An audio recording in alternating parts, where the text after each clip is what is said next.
No sé si os habrá pasado alguna vez lo que nos dice hoy la palabra de Dios. Es un sentimiento rarísimo, es un sentimiento muy feo, es un sentimiento insoportable. Y lo peor de todo es que encima es un sentimiento inconfesable, porque nos da vergüenza admitir que nos pasa. ¿Cuál es ese sentimiento? Es el sentimiento de que hay personas a las que no soportamos, cuya voz nos fastidia, lo que nos dice nos parece un reproche, un juicio, nos sentimos criticados. Si hay algo que es que no soportamos es que nos critiquen, que nos cuestionen, que nos lleven la contraria, que de la manera más incluso suave alguien cuestione que lo que yo hago no está bien. Pero esto es exactamente lo que con una intensidad creciente al irnos acercando a los últimos días de la Semana Santa le está pasando a nuestro Señor Jesucristo, que es que ya no lo soportan. Es que da igual lo que diga, quieren quitarlo de en medio, no soportan su voz.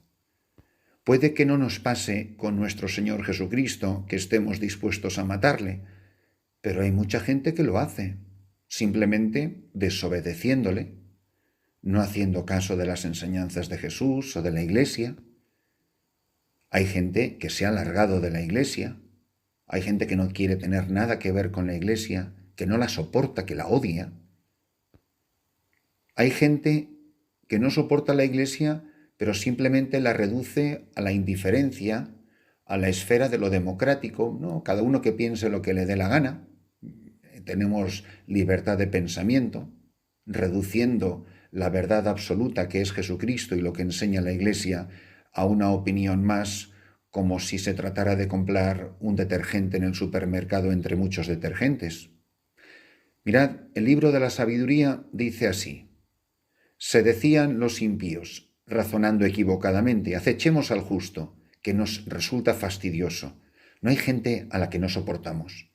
Ya está otra vez metiéndose con nosotros, metiéndose con los ricos, metiéndose con estos, metiéndose con los curas, Acechemos al gusto que nos resulta fastidioso. Se opone a nuestro modo de actuar, nos reprocha las faltas contra la ley y nos reprende contra la educación recibida. Presume de conocer a Dios y se llama a sí mismo Hijo de Dios. Es un reproche contra nuestros criterios. Su sola presencia nos resulta insoportable. Mirad, hay gente cuya sola presencia nos resulta insoportable. Lleva una vida distinta de todos los demás y va por caminos diferentes. Es lo que nos pasa a todos con los santos. Los santos son un reproche viviente. Y diremos, a mí me encanta el San fulano de tal, o a mí el santo que no sé cuántos, pero maldito el caso que les queremos hacer, y mucho menos imitar su vida o sus enseñanzas. Lleva una vida distinta de todos los demás y va por caminos diferentes, nos considera moneda falsa y nos esquiva como a impuros. Proclama dichoso el destino de los justos y presume de tener por padre a Dios. Veamos si es verdad lo que dice, comprobando cómo es su muerte. Si el justo es hijo de Dios, él lo auxiliará y lo librará de las manos de sus enemigos. ¿Cómo se sabe que alguien es auténtico, que Jesucristo de verdad es el Hijo de Dios, que los santos son sus amigos? Mirad lo que dicen los malvados. ¿Qué es lo que dicen los malvados? Que podemos ser tú y yo, los malvados de todos los tiempos. Mirad, los someteremos a ultrajes y torturas para conocer su temple y comprobar su resistencia. Lo condenaremos a muerte ignominiosa, pero si esto es una profecía de la pasión de Cristo, pues según dice, Dios los salvará. Así discurren, pero se equivocan, pues los ciega su maldad. Desconocen los misterios de Dios, no esperan el premio de la santidad, ni creen en la recompensa de su vida intachable. Yo, con auténtico horror, al poco de ser elegido el Papa Francisco,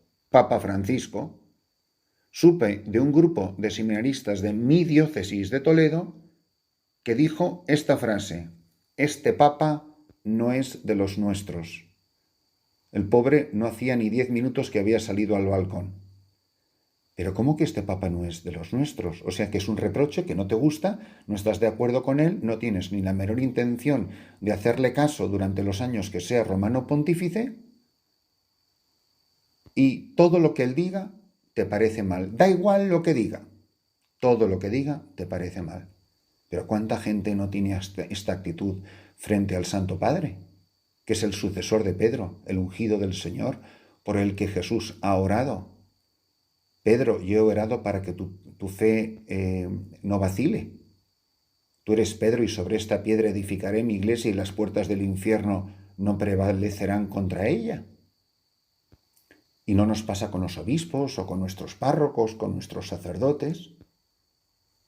No nos gusta que nos regañen en la iglesia, no nos gusta que nos critiquen, no nos digan, no nos gusta que nos cuestionen nuestra manera de vivir. Nos encanta que nos halaguen, que nos aplaudan, que las homilías sean las homilías de un showman o de un entretenedor, de alguien, pues eso, una persona que nos entretiene, no que nos mueve a conversión. Y vuelvo a haceros la pregunta, porque me la hago en mí misma. Hay personas a las que no soporto, es que no soporto, porque sé lo que va a decir, ya está otra vez con su cosa. Y si esto no fuera suficiente, y estamos en el capítulo 7 del Evangelio de San Juan, decid si no es esto lo que le está pasando a Jesús. Pero si es que lo que le hicieron a Jesús los judíos es lo que hacemos nosotros con los profetas de nuestro tiempo cuando cuestionan nuestra manera de vivir. En aquel tiempo recorría Jesús Galilea, pues no quería andar por Judea porque los judíos trataban de matarlo. Simpatiquísimos los judíos. Se acercaba la fiesta judía de las tiendas. Una vez que sus hermanos se hubieron marchado a la fiesta, entonces subió él también abiertamente, no abiertamente, sino a escondidas. Entonces algunos que eran de Jerusalén dijeron: ¿pero no es este el que intentan matar? Pues mirad cómo habla abiertamente y no le dicen nada. ¿Será que los jefes se han convencido de que este es el Mesías? Pero este sabemos de dónde viene, mientras que el Mesías, cuando llegue, nadie sabrá de dónde viene. Entonces Jesús, mientras enseñaba en el templo, gritó: a mí me conocéis, y conocéis de dónde vengo. Sin embargo, yo no vengo por mi cuenta, sino que el verdadero es el que me envía. A ese vosotros no lo conocéis. Yo lo conozco porque procedo de él y él me ha enviado. Y me quedo pensando, ¿cuántas veces haber rechazado la voz de Dios porque rechacé a aquel que venía a hablarme en su nombre? Porque no supe reconocer. Si hoy escuchas su voz, si hoy escucháis su voz, no endurezcáis el corazón como en Meribá. Rezamos todas las mañanas en el Salmo invitatorio, cuando comenzamos los laudes o la primera oración, o sea, el oficio de lecturas. Si escucháis hoy su voz, no endurezcáis el corazón, como en Meribá, como el día de Masá en el desierto, cuando vuestros padres me pusieron a prueba. ¿Cuántas veces hemos rechazado a los ungidos del Señor? A veces ha sido un humilde laico, a lo mejor ha sido una señora de la parroquia, la conversación con un joven.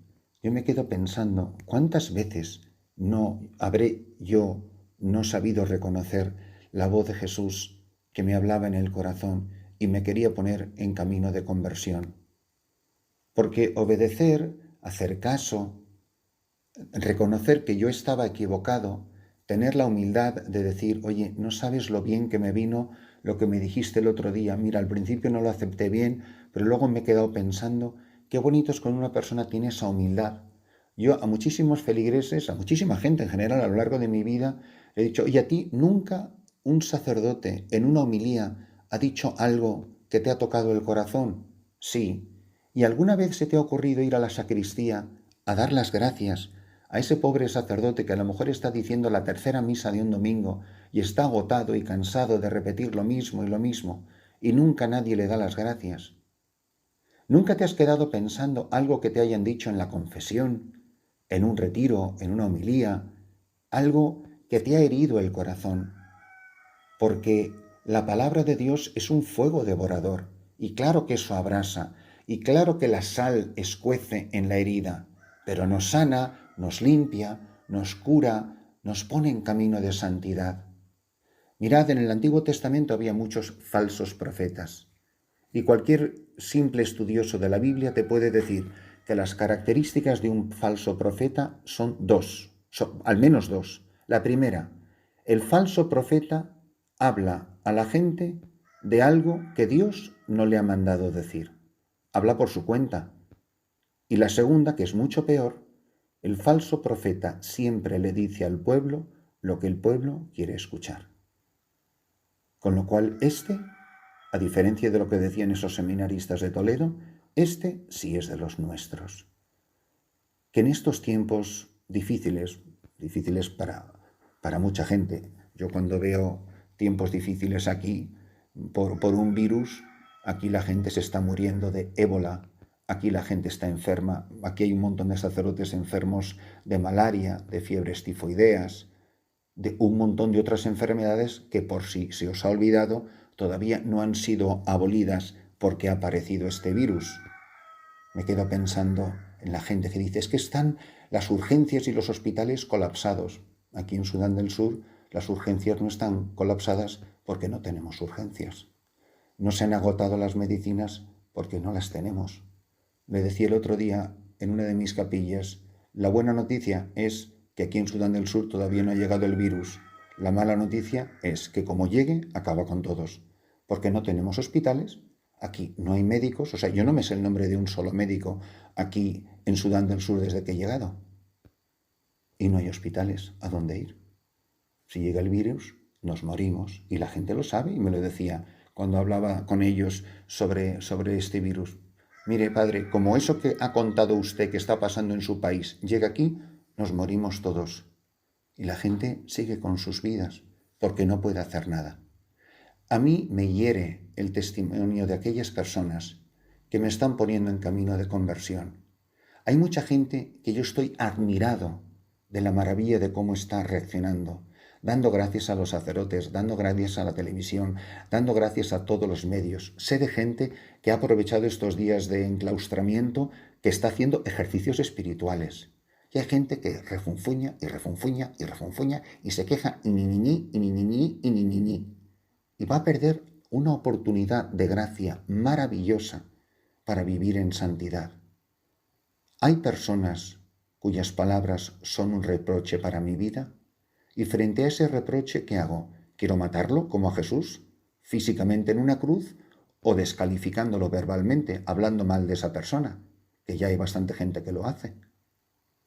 O al contrario, recibo su palabra como una palabra de vida que me pone en camino de conversión. Qué gran oportunidad este final de Cuaresma para acoger las palabras de aquellos que nos quieren poner en camino de santidad, acogerla en nuestra vida y entregarnos a una vida nueva.